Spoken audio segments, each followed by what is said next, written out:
श्री राष्ट्रीय राजपूत करनी सेना के अध्यक्ष सुखदेव सिंह गोगामेडी की हत्या करने के लिए शूटर धोखे के साथ अंदर घुसे थे।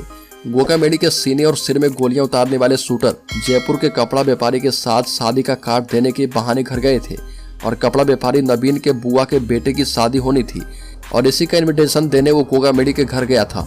दोनों शूटर भी उसी के साथ ही दोस्त बनकर गए थे, लेकिन शूटरों ने जाते समय नवीन की भी हत्या कर दी।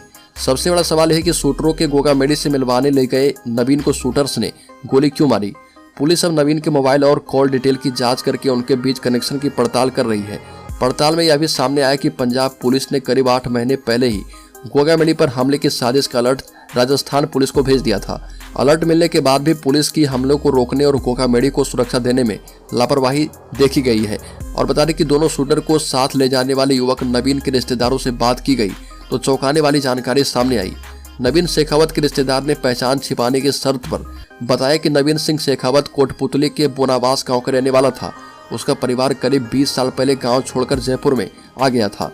नवीन भी जयपुर में कपड़े का कारोबार करता था और वो अपने परिवार के साथ शाहपुरा में रहा करता था। नवीन शेखावत श्री राष्ट्रीय राजपूत करनी सेना से जुड़ा हुआ था और उसकी करनी सेना के अध्यक्ष सुखदेव सिंह गोगामेडी से पहले से जान पहचान थी। कई बार नवीन शेखावत के रिश्तेदार और गांव में भी गोगामेडी कार्यक्रम में शरीक होने गए थे और अंदर घुसने से पहले गार्ड ने भी नवीन से पूछताछ की थी। तब नवीन ने गार्ड को बताया कि उस शादी का कार्ड देने के लिए आया है। नवीन सिंह की गोगामेडी से पुरानी पहचान होने के चलते गार्ड ने भी अंदर आने से उन्हें नहीं रोका और मकान के ग्राउंड फ्लोर पर श्री राष्ट्रीय राजपूत करनी सेना के ऑफिस में ही तीनों सोफे पर बैठ गए। सुखदेव सिंह इस दौरान वहीं बैठे थे और नवीन शादी का कार्ड देने के लिए सुखदेव सिंह के बिल्कुल पास वाले सोफे पर बैठ गया और दोनों शूटर सुखदेव सिंह गोगामेडी के ठीक सामने वाले सोफे पर बैठे थे। करीब 5 मिनट से नवीन और गोगामेडी के बीच बातचीत चल रही थी और इस दौरान गोगामेडी अपने मोबाइल में कुछ देख रहे थे।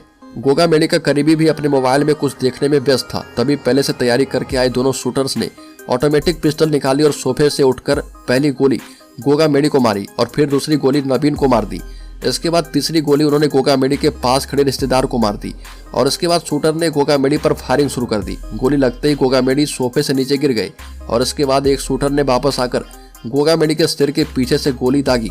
फायरिंग के बाद दोनों शूटर वहां से भागने लगे। इस मामले में पुलिस नवीन सिंह के मोबाइल की जांच कर उसके शूटर के साथ कनेक्शन की जांच कर रही है। कहीं नवीन उसके साथ मिला तो नहीं था। ऐसा भी हो सकता है कि शूटर नवीन को गोगामेडी से मिलवाने के बहाने साथ गए और बाद में धोखे से नवीन और गोगामेडी को भी मार दिया, क्योंकि नवीन जिन शूटर को अपने साथ ले गया था उन्होंने पहली गोली गोगामेडी को मारी और दूसरी गोली नवीन को मारी थी। पुलिस अब जांच कर रही है कि अगर नवीन उनके साथ मिला हुआ था तो उन्होंने नवीन को भी गोली क्यों मार दी। बताया जा रहा है कि शूटरों ने गोगामेडी तक पहुंचने के लिए नवीन शेखावत की पहचान को हथियार बनाया और क्योंकि एक जगह नवीन वीडियो में एक शूटर का हाथ पकड़ते रोकने का प्रयास करता भी दिख रहा है। बता दें कि लॉरेंस बिश्नोई गैंग का गैंगस्टर संपत नेहरा पंजाब की भटिंडा जेल में अभी बंद है और पंजाब पुलिस को जेल से सूचना मिली है कि लॉरेंस बिश्नोई गैंग गोगामेडी को मारने की साजिश बना रही थी। पंजाब पुलिस ने यह सूचना मिलते ही Rajasthan police anti terrorist cell को सूचना दे दी थी और कि संपत नेहरा गोगामेडी को मरवाने के लिए AK-47 अरेंज करवा रहा। इस पर राजस्थान आतंकवाद निरोधक दस्ता के DIG अंशुमान भोमिया ने 14 मार्च को SOG को गोगामेडी पर हमले की साजिश का अलर्ट भेजा था।